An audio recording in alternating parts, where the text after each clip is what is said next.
What is going on, gang? In this one, we have a very special episode with Felix Levine.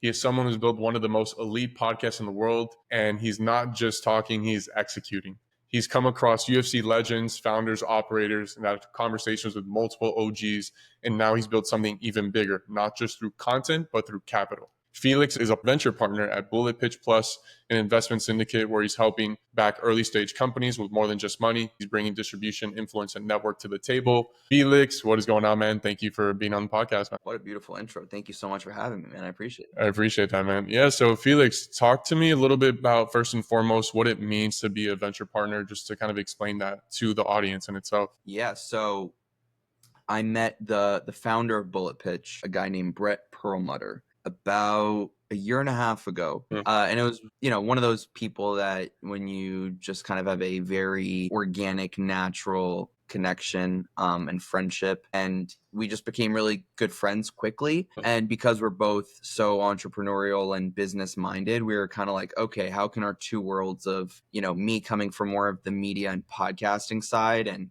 being, having an understanding of athletes, creators, people that had distribution, reach, influence, kind of coincide with the venture capital world or traditional venture world. And Brett, also to his credit, is, although he is from the venture world, is much more progressive in that sense, where his whole thesis is around media driving venture. And so Bullet Pitch Plus in and of itself is a media company, and they spun off a media company that has a very, very large newsletter that features companies before they raise, as opposed to TechCrunch that covers companies after they raise.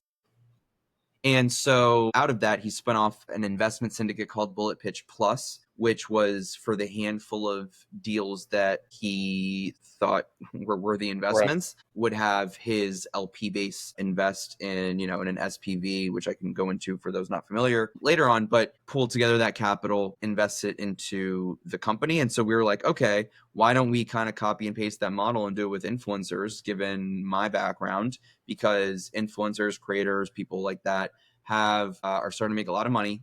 They have a lot of value add as an investor, and you see news like the Poppy acquisition and things of that nature, and you realize just how valuable it is to have people that have such wide reach, especially for early stage, right? Like two things that early stage founders don't have is capital and reach. And so when a creator that has a social following is investing, they have both capital adding to the company and the reach baked in. And they're going to be naturally incentivized to promote it and talk about it because they want to get a return on their investment. So that's like the long story short of it all. And that's what it means for me in my current venture partner role at Bullet Pitch Plus. Amazing. And so how did you kind of transition? Well, I still know you're doing the podcast. What made you kind of like take that pivot and try this whole thing out right now? Yeah. So for context, I started my podcast when I was 19 years old out of my freshman year college dorm room. I went to UC Santa Barbara. I hated it there, which is crazy to a lot of people because it's so beautiful. Yeah. And it is beautiful. It's actually the most beautiful place, arguably, in this country. But I just, as a native New Yorker, did not want to be there for more than 4 days, much less 4 years. And so I started the podcast. Then I transferred over to Boston University, was continuing doing the podcast, traveling back and forth to New York, Boston. Yeah. Then when I graduated, built out studio here in New York. And the transition from podcast to venture was, well, also right when I graduated, I started a tech startup that quickly failed, a good year before we ended that. And that was like the best thing ever because it was just a crash course in really running a business and attempting to run a successful one. I had gone undergrad to the Questrom School of Business. So and I also have always been entrepreneurial, but there's nothing like learning when you're in the fire. And so I think from that point on, I realized, okay, I have a robust creator network. I also now have a robust founder network because a lot of my guests were founders and successful entrepreneurs. And then when I started to really kind of dive into the venture world and I just wanted to absorb absolutely everything from everyone and know every in and out of the space, you realize that there are some really, really talented people and investors and people in the venture world. But where I think I fit in is being that intersection of the creator economy and the venture world. And so somebody that can really speak both languages fluently, especially as I continue to learn and grow as an investor. And so,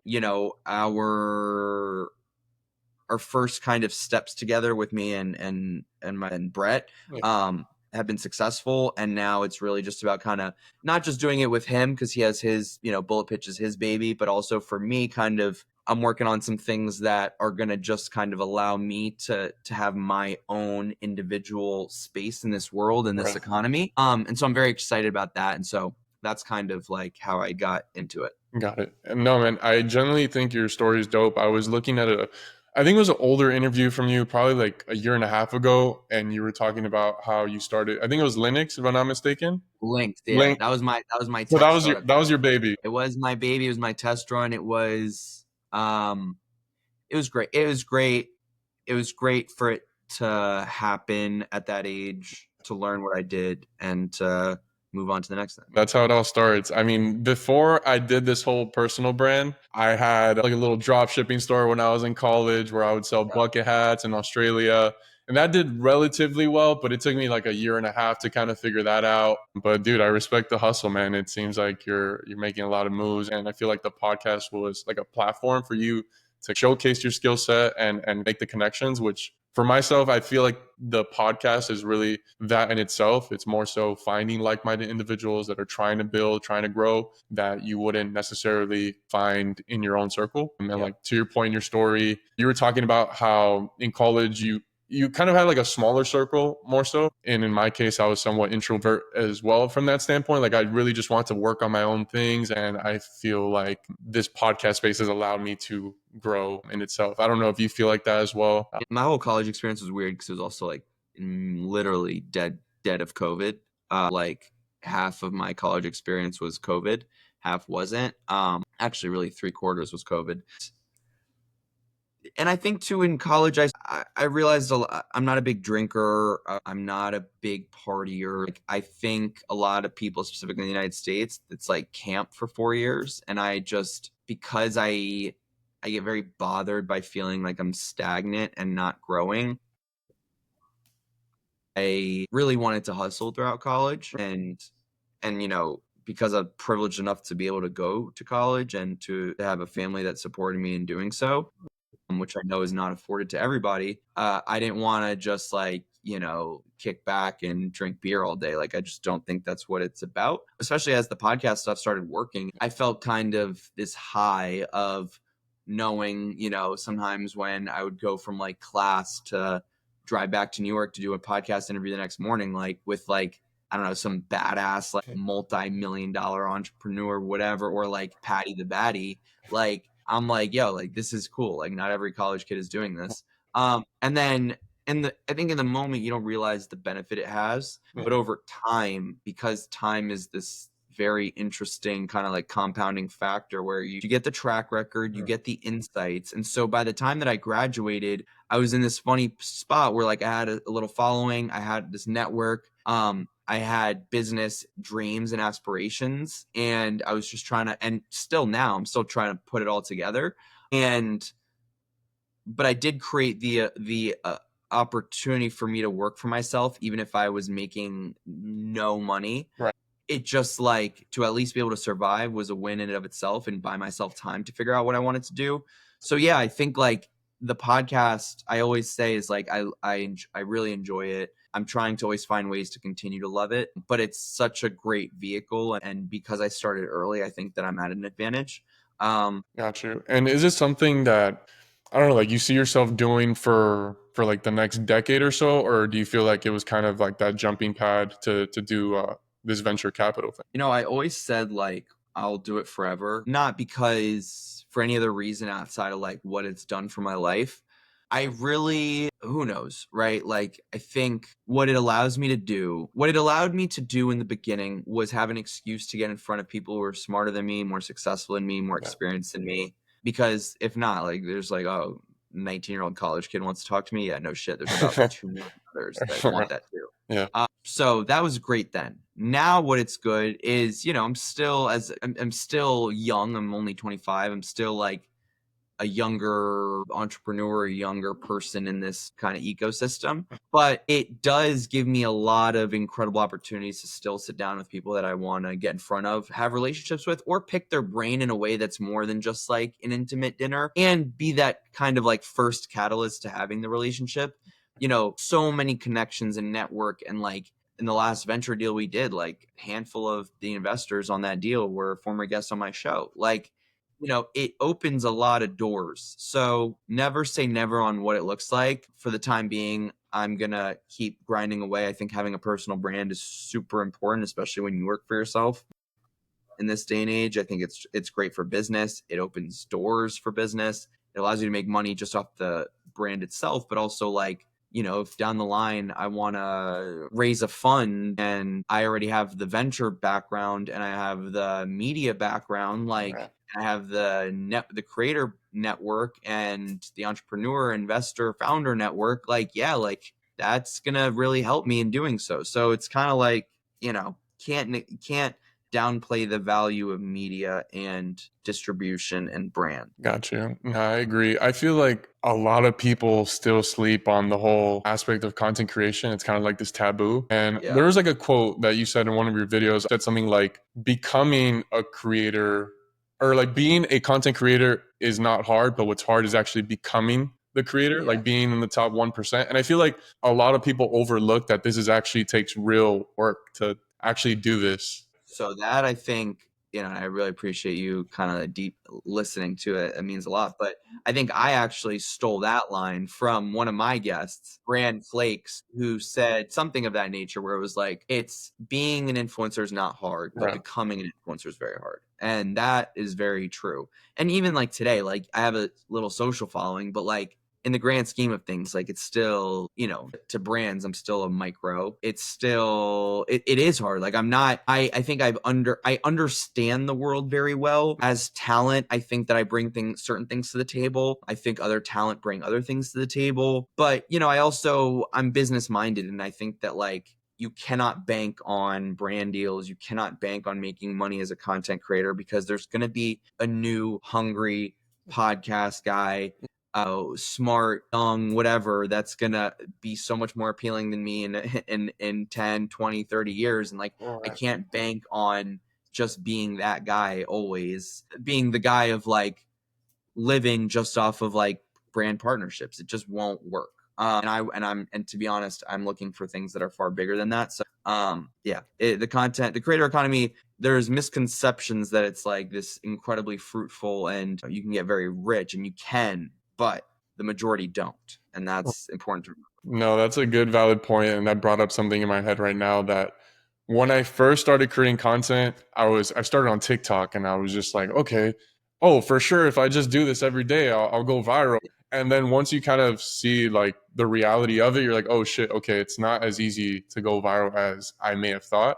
And to get those deals, like you said, is another tough piece. So like once I kind of saw that after a year, I really had to pivot and kind of like diversifying myself and figuring out like, all right, how can I actually monetize off this? And and I'm gonna link your video because you had this like masterclass on it like 4 weeks ago for touching up on about that, of like creators a lot of times stay fixated on one platform. So they kind of, they stick on TikTok, and then all of a sudden they get banned. They're like, oh shit, like what do I do from here? And also in terms of like how they make money. I guess for, let's say someone watching this, they're creating content. What do you think are the like first viable ways for them to figure out like how to start generating money with kind of like their personal brand? It's really hard. Yeah. It's really hard. It's funny.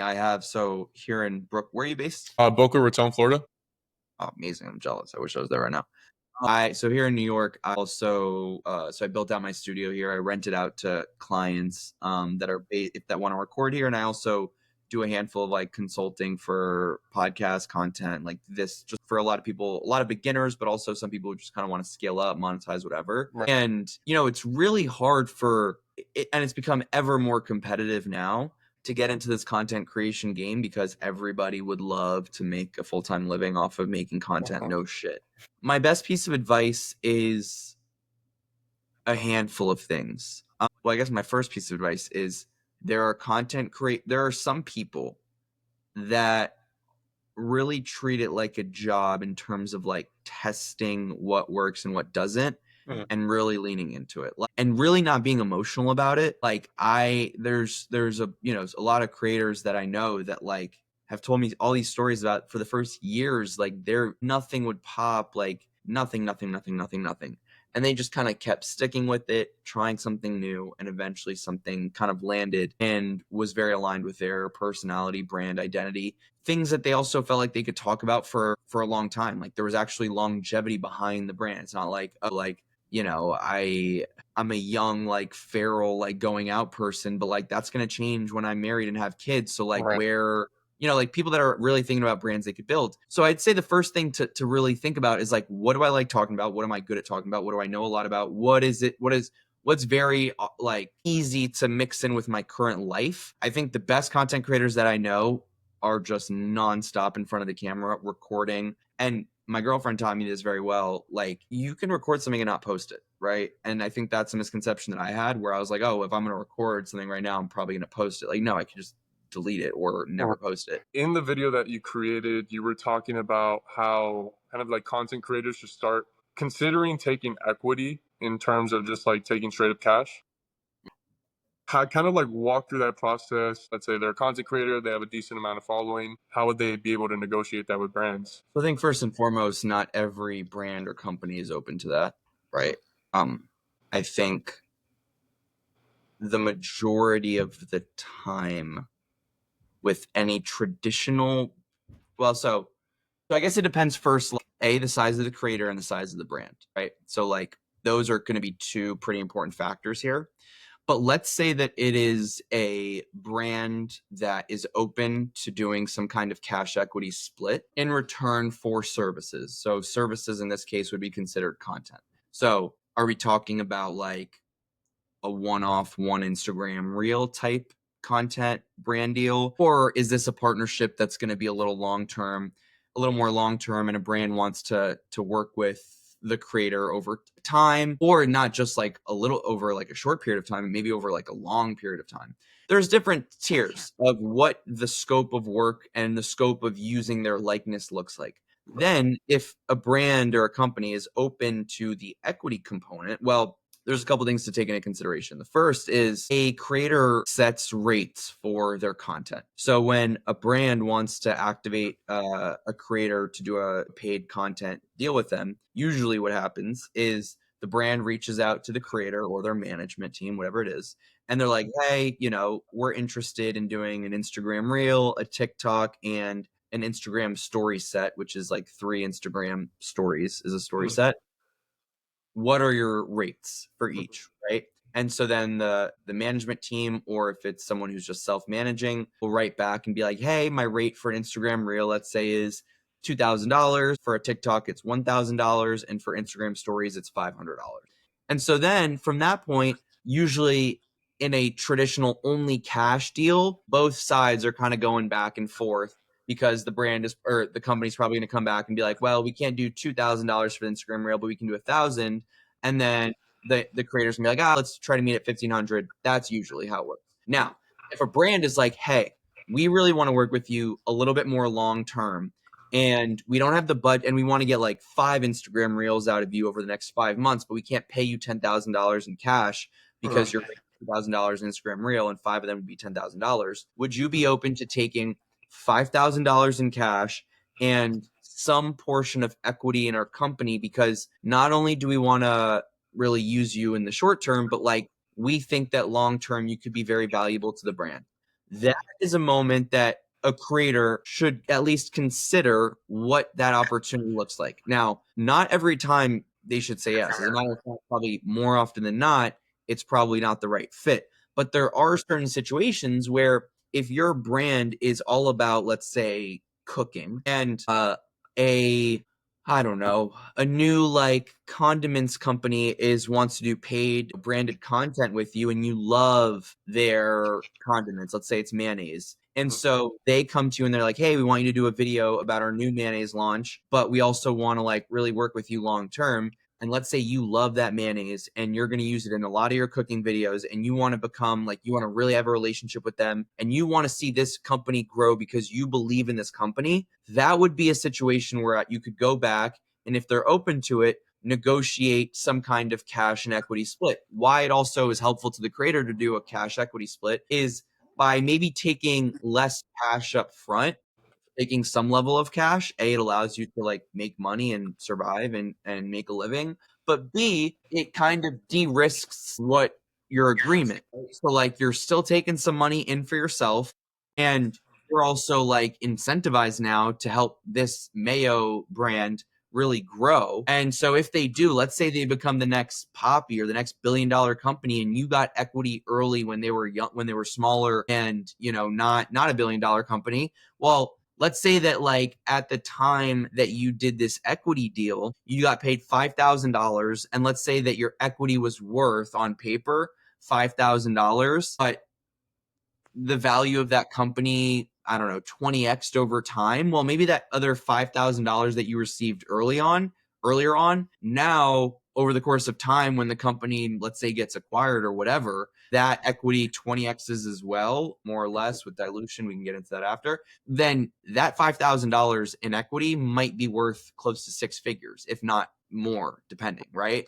So you're going to be thanking your past self for having taken $5,000 up front, and now that equity stake being worth $100,000. That is the kind of, and I'm not saying again to always do this if you're a creator, and again, not all opportunities are like this as it pertains to paid content, but there are brands that are really open to this, and early stage founders that are really open to this, and ownership is one of the best ways to get rich over time. And the best part about this too is, like, let's say that your agreement was just a pure equity for services agreement. Sorry, a pure cash equity agreement where the equity component is based off of the deliverables and the content deliverables that you give to a company. Let's say once you fulfill those deliverables, it's only you're not doing any more work really, outside of if you choose to promote outside of your scope of agreed work. And now it's the team, it's up to the team and the company to go build a $1 billion business.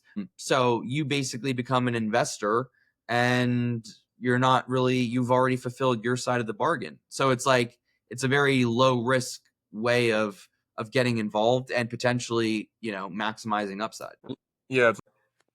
Theoretically, the downside is influencers can only attach their name, and I say influencers, people that have reach, only want to attach their names to a certain number of projects. There is a limit to what you can do. Like if you saw your favorite influencer posting 100 brand deals a month, you'd be like, the reason that influencers also turn down a lot of deals is because they can't only be doing brand deals and only associating themselves with like 100 companies, because then they dilute themselves. Right. And there was one thing that you mentioned about being a content creator and a personal brand. Like, I think one of the downsides, it's not like you're building a company that's separate from you that you could like later sell on down the line. How do people, like individuals that are building their personal brand, kind of avoid this dilemma? Is it more so just like you said, connecting with those brands, or is there something else that they could do? Because I feel like for myself, like let's say if I were to build my personal brand, I can't sell my personal brand to like a company or business when I'm like 80 years old. You can't sell a person. And that's especially now the conversation that's being had in the VC world. It's like, especially the VC world that's trying to get into the creator economy, is like, okay, we want to invest in creators because something's working here. You can't exit a creator. Now with there are certain funds that have made some headlines recently that, they are focusing on the holding companies of the creators. So let's say me, right? I'm thinking of starting whatever brand, a clothing brand. A fund could write a check into my holding company so that maybe it's the clothing brand that works, but maybe it's the third company that I start in 10 years that works. They're going to have some skin in the game for just the holding company as a whole. And so they're kind of betting on the creator as opposed to just one individual entity. And I don't know if I necessarily think that that's the best way to approach it. To answer your question, though, like in your specific scenario, what I would say is, first of all, not every good business is a venture backable business and needs to be sold off, right? Like there are businesses that will never get acquired that are extremely profitable that allow people to turn people into millionaires, but not necessarily venture backable and venture scalable. For a creator who wants to like exponentially grow their wealth, I think probably the best way to approach it is some kind of first establishing themselves as a creator. Do you have the very little audience? Do you have the fan base? Do you have the engagement? Do you have people that'll go to work for you?